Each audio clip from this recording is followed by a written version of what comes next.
안녕하세요. 구겨진 언론 보도와 가짜뉴스를 바로 펴서 전해드리는 에이스입니다. 오늘은 윤석열 정부와 보수 언론이 어떻게 유착하는지 윤석열 정부의 심각한 언론관에 대한 이야기를 좀 해볼게요. 어제가 7월 5일이었는데 이제 언론에 잘 보도는 되지 않았지만 아주 중요한 사건이 있었습니다. 언론노조, 기자협회, 민원연 등의 언론 단체들이 이 국힘당의 당사 앞에서 공동 기자회견을 한 것이었는데 이들이 주장하는 바는 현 정부의 언론 장악이 너무 빠르고 노골적으로 진행되고 있다라는 것이었어요.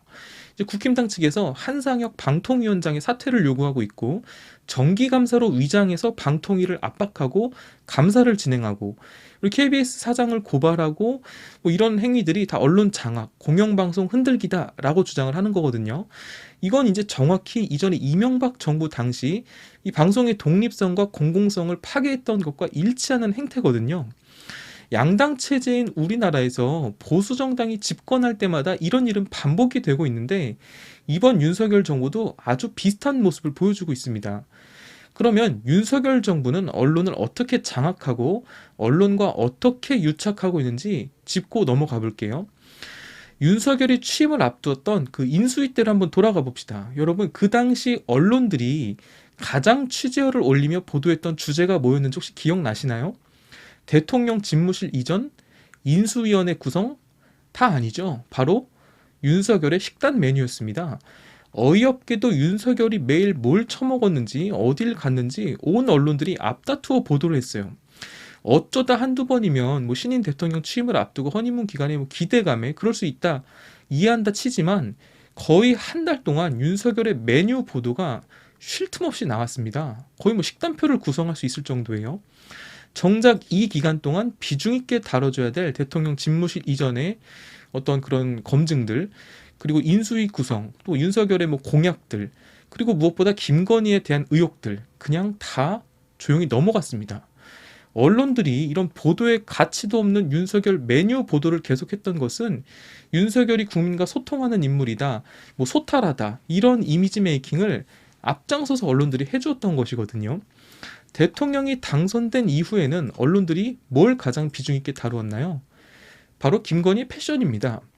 물론 취임식 이후에는 윤석열의 정부 내각 구성과 현안들에 대한 보도도 물론 많이 나왔지만 김건희에 대한 보도량이 엄청났어요. 김건희 치마가 얼마짜리라더라, 후드티가 지난번에 입었던 거더라, 뭐 소박하다 이런 거죠. 뭐 슬리퍼가 얼마짜리다, 완판녀 등급 이러고 빨아줬었죠. 아니 도대체 이런 정보를 누가 준 걸까 저는 궁금했었어요. 사진에도 독자 제공 이렇게만 돼 있었었죠. 이제 기자들의 취재에 의하면 이 김건희의 친오빠가 이런 정보를 흘렸다라고 합니다. 사진들은 이제 김건희가 찍고 셀프로 만든 팬클럽을 통해서 배포한 거다라는 것이 다 드러났죠. 이런 보도가 공공성, 공익성이 있나요? 보도의 가치가 전혀 없죠. 그런데도 언론들은 경쟁이라도 하듯 앞다투어 이런 사실들을 보도했습니다. 역시 여러 범죄 혐의에 연루된 김건희의 이미지 메이킹을 언론들이 나서서 해주었던 것이거든요. 소탈하다, 친근하다 이런 말도 안 되는 이미지요. 언론들이 기껏 이렇게 이미지 메이킹을 다 해줬는데 우리의 김건희는 눈치도 없이 그 관종기를 보여줍니다. 점점 공식성상에 나타나는 빈도가 늘면서부터는 이제 그 관종기를 숨기지 않아요. 수백만 원짜리 명품 옷과 신발, 수천만 원에 이른다는 각종 액세서리들을 착용하고 나타났죠. 그랬더니 언론들은 패션은 여전히 칭찬하면서도 그 장신구들의 가격은 쏙 빼고 보도를 하지 않아요. 그러면서 이제 김건희의 이미지를 지켜주는 거죠. 일부 진보 언론 혹은 이제 중도 언론들만 이제 그것을 보도했죠. 아주 기가 막히고 코가 막히는 황당한 일들입니다. 그리고 나서 언론들은 이제 윤석열 정부의 최고 실세 한동훈도 똑같은 방법으로 빨아줬죠. 여러분, 기자들이 김건희의 범죄 혐의들에 대해서 또 수사 과정에 대해서 질문하는 거 본 적 있으세요? 윤석열의 본부장 리스크 의혹들, 수사는 어떻게 진행되고 있냐 묻는 기자들 본 적 있나요? 한동훈 장인어른의 주가 조작에 연루된 혐의들 또는 산호세 허위 스펙 네트워크에 대해서 질문하는 기자 보신 적 있으세요? 전혀 없죠. 주류 언론들은 정작 국민들이 알아야 할 것들은 취재도 보도도 질문도 하지 않습니다. 도대체 언론들이 왜 이러는 거냐라는 것이죠. 이 윤석열 정부의 언론 참사를 이해하려면 이 윤석열의 썩어빠진 정신 상태를 이해할 필요가 있습니다. 최근 윤석열 지지율이 계속 하락하자 윤석열이 뭐라고 해요? 한껏 허세를 떨며 지지율 신경 안 쓰고 국민만 보고 가겠다는 정신 나간 소리를 하죠. 그 국민들의 마음이 지지율인 건데 이런 황당한 소리를 하고 있는 거예요. 그럼 윤석열의 이 말은 무슨 의미냐? 나를 지지해주는 내 국민만 보겠다라는 거거든요. 나를 지지하지 않는 인간은 내 국민 아니다. 그 사람들 신경 쓰지 않겠다라는 공식적인 선언입니다. 이거 완전 미친 거죠. 윤석열의 언론관도 이것과 똑같아요. 윤석열이 보기에 한경호, 뉴스타파, 서울의 소리, 열린공감 이런 언론 매체들은 그냥 언론이 아닌 겁니다. 그냥 찌라시고 선동하는 단체다라는 거죠. 이건 죄 내피셜이 아닙니다. 작년 7월 윤석열이 언론과 인터뷰를 할 때 한 기자가 본부장 리스크에 대해서 질문을 하자 측근이 와서 귓속말로 윤석열에게 뭐라고 해요? 답변하지 마십시오. 좌파입니다. 이렇게 말을 합니다. 이러고 윤석열은 정말 대답을 안 하고 그냥 들어가 버려요. 말도 안 되는 일을 하는 거죠. 그럴 거면 질문을 왜 하라고 했는지 모르겠어요. 대선 레이스 과정 중에도 윤석열은 언론 노조를 향해서 온갖 범법 행위를 하는 나쁜 집단이다라고 규정을 해버립니다. 이게 언론을 바라보는 또 국민을 바라보는 윤석열의 인식 상태예요. 자신에게 마이크를 대고 자신에게 카메라를 대는 게 눈앞엔 기자가 보이지만 그 기자 너머로 국민들이 있다라는 사실을 윤석열은 전혀 인식을 못하는 거죠. 이런 인식을 가진 인간이 우리나라의 대통령이라니 정말 뭐 한심하고 깝깝한 노릇이죠. 그러면 이제 반대 질문으로 윤석열은 조중동으로 대표되는 보수 언론들은 어떻게 대하냐? 이걸 보면 이제 윤석열 정부가 언론과 어떻게 유착하는지를 알 수가 있거든요. 윤석열은 대선 후보가 되기도 전에 중앙지검장 시절에 언론사 사주와 만난 사실이 알려졌습니다. 그 언론사 사장은 조선일보의 방상훈 사장과 중앙일보 그룹의 홍석현 회장이었죠. 이게 왜 문제가 되냐 하면 당시에 조선일보는 사주 일가 고발 사건 등으로 수사 중이었거든요. 그러니까 서울중앙지검장이라는 높은 자리에 있는 검사가 직간접적으로 수사 대상인 언론사 사주들과 만난다. 굉장히 부적절한 거거든요.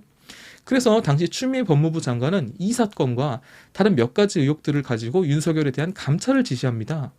그때 검찰 측은 검찰총장을 감찰하면 검찰의 독립성이 훼손된다 라는 논리로 항명했고, 언론들은 이 검찰들의 편을 들어주는 보도를 연달아 냈었죠. 마치 추미애 법무부 장관이 굉장히 잘못하고 있는 것처럼, 직권 남용을 하는 것처럼, 또 검찰의 일에 필요 이상으로 깊이 관여하는 것처럼 추미애 장관을 비판하는 논조의 기사가 굉장히 많이 나왔습니다. 그리고 뭐 추미애 장관의 가족들에 대한 것도 막 의혹들도 막 다루었었죠. 당시 검찰총장은 법무부 장관의 부하가 아니다 라면서 강하게 맞서던 윤석열은 총장 패싱이다, 식물총장을 만들려고 한다 이러면서 온갖 정의로운 척, 강한 척, 사명감 있는 척은 다 하면서 정작 지가 대통령이 되고 난 뒤에는 검찰총장을 임명도 안 하고 법무부 장관이 검찰 인사를 다 하게 만들고 있습니다. 추미애 법무부 장관한테는 그렇게 들이받아 놓고는 자신의 이전 발언과 정면으로 위배되는 말도 안 되는 짓거리를 하면서 조금의 부끄러움도 없어요. 뭐가 문제인지도 모르는 인간이 현재 대한민국의 대통령이다라는 것이죠. 아무튼 검사 시절부터 언론사주와 만남을 가져온 윤석열, 모르긴 몰라도 그때부터 이 언론사들이 윤석열을 대통령으로 만들려고 작정한 건 아닌지 생각을 해볼 수가 있는 대목이죠. 검찰총장에서 윤석열이 사퇴한 이후에 첫 번째 공식적인 행보도 바로 조선일보와의 단독 인터뷰였습니다.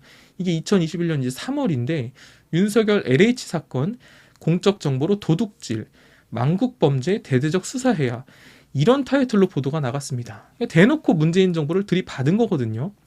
이제 문재인 정부에서 검찰총장을 한 인간이 지를 뽑아준 대통령을 비판해. 이 굉장히 주목받을 수밖에 없는 재료잖아요. 그리고 나서 이제 조선일보 큰형님을 필두로 그 휘하에 있는 많은 보수 언론들이 같은 보도를 퍼다 나르면서 판을 키워가기 시작했습니다. 여러분들 영화 내부자들 보셨나요? 거기에 잘 묘사가 되어 있는데 우리나라 언론사들의 파워는 장난이 아닙니다. 재벌과 언론, 정치인 이 삼각 구도가 있는데 이 중에서 가장 힘이 약한 것이 정치인이거든요. 다시 말해서 재벌과 언론이 결탁하면 대형 정치인 하나 만드는 건 일도 아니라는 거죠. 제가 봤을 때 윤석열 말고 다른 누가 나왔어도 언론들의 도움만 있다면 대선에서 이겼을 거라고 생각을 합니다. 막말로 김건희가 나와도 대선에 이겼을지도 몰라요. 언론들이 그만큼 도와주니까, 언론의 힘이 그만큼 막강하다라는 겁니다. 언론들은 이 시기쯤부터, 아니면 어쩌면 훨씬 더 이전부터 윤석열을 대통령으로 밀기로 작정을 한 것 같다. 충분히 생각을 해볼 수가 있는 거죠. 왜냐하면 언론 입장에서는 윤석열이 대통령이 되면 너무 편한 거예요. 덜 떨어진 애 하나 앉혀놓으면 자기들 마음대로 뒤에서 이익 챙기고 하고 싶은 거 다 할 수 있으니까. 너무 쉬우니까. 이 대통령이 빠꼼하고 대통령이 근면성실하면 자기들이 해먹을 수가 없는데, 윤석열은 그런 면에서 아주 적격이죠. 왜? 덜 떨어졌으니까. 그렇게 일약 야권의 유력한 대선 후보로 떠오른 윤석열의 기세는 언론들의 도움으로 이후에도 계속 승승장구합니다. 윤석열과 부인 장모에 대한 의혹은 언론들이 보도를 안 해요. 경쟁 상대인 이재명에 대한 의혹은 계속 때립니다. 작은 의혹도 크게 부풀려서 여론몰이를 하죠. 한쪽은 수천억을 해먹고 여러 가지 비리들이 있어. 이쪽은 수백만 원 해먹고 똑같이 범죄 혐의가 있어. 근데 이쪽만 겁나 때리는 거예요. 국민들이 보기에 판단이 흔들릴 수밖에 없죠.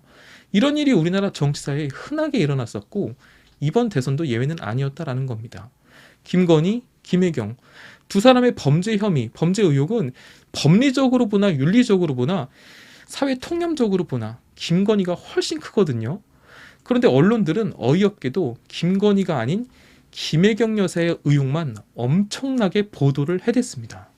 그럼 국민들의 판단이 과연 흔들리지 않을 수 있을까요?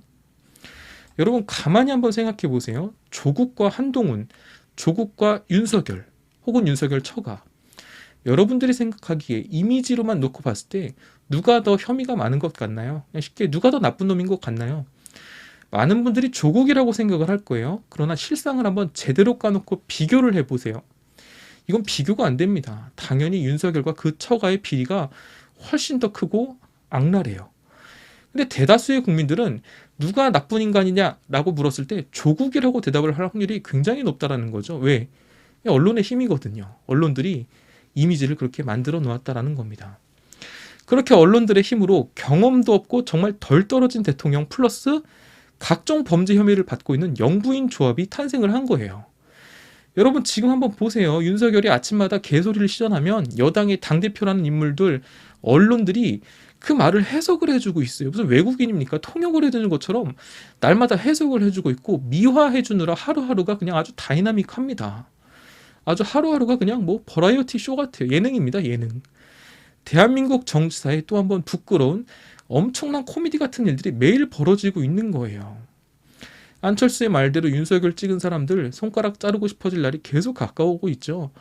윤석열 본인도 잘 알 겁니다. 자신이 대통령이 된 것에 이 언론들의 공이 크다는 걸. 그러니까 윤석열이 어떻게 해요? 취임하자마자 언론들 챙겨주죠. 어떻게?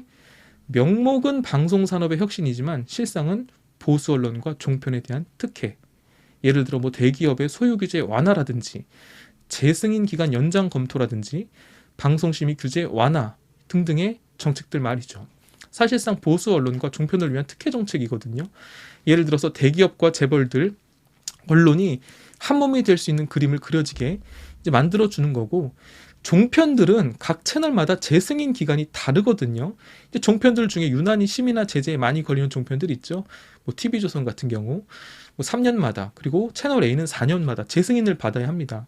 이런 채널들에 대해서 재승인 기간을 5년 혹은 7년으로 연장해주는 정책을 마련한다라고 하죠. 사실상 기존 종편 채널들에 대한 특혜를 주는 거거든요. 니네 사고를 치든 뭐 방송 심의 제재를 받든 그냥 재승인 기간 늘려줄게.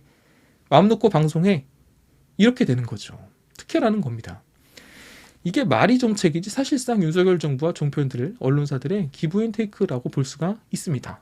나를 밀어줘서 고맙다. 나도 선물 줄게. 이렇게요. 이뿐만이 아닙니다. 여러분 윤석열 정부의 초대 홍보라인 인사임명 한번 보세요. 아주 가관이에요. 문화체육부 관광 장관 박보균, 중앙일보 출신이죠. 대통령실 대변인 강인선, 이 사람 조선일보 출신이고요. 대통령실의 부대변인 이재명, 동아일보 출신입니다. 벌써 조중동이 다 나오죠. 홍보수석실의 국정홍보비서관 역시 조선일보 출신입니다.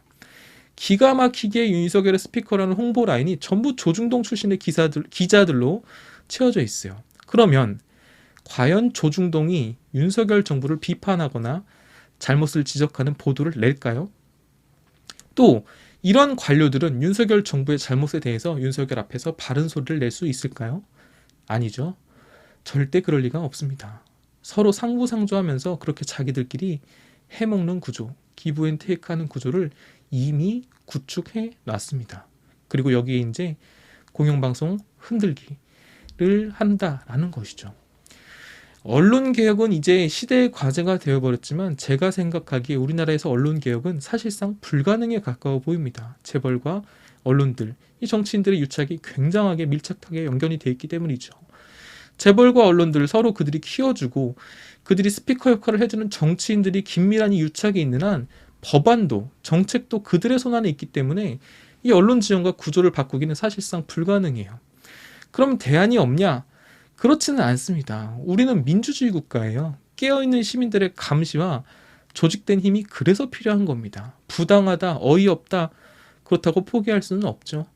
윤석열 정부가 제대로 국민의 일꾼 노릇은 못하고 지금처럼 자기들 마음대로 오만함에 빠져서 헛짓거리 한다면 아무리 한 팀이 된 언론들이라도 언제까지 찬양하는 보도만 할 수는 없습니다. 그래서 더더욱 국민들의 이 깨어있는 시각이 필요한 것이죠. 저는 이 현실이 좀 암담하긴 하지만 그래도 우리 현명한 국민들의 이성과 판단을 믿습니다. 이상 에이스였습니다.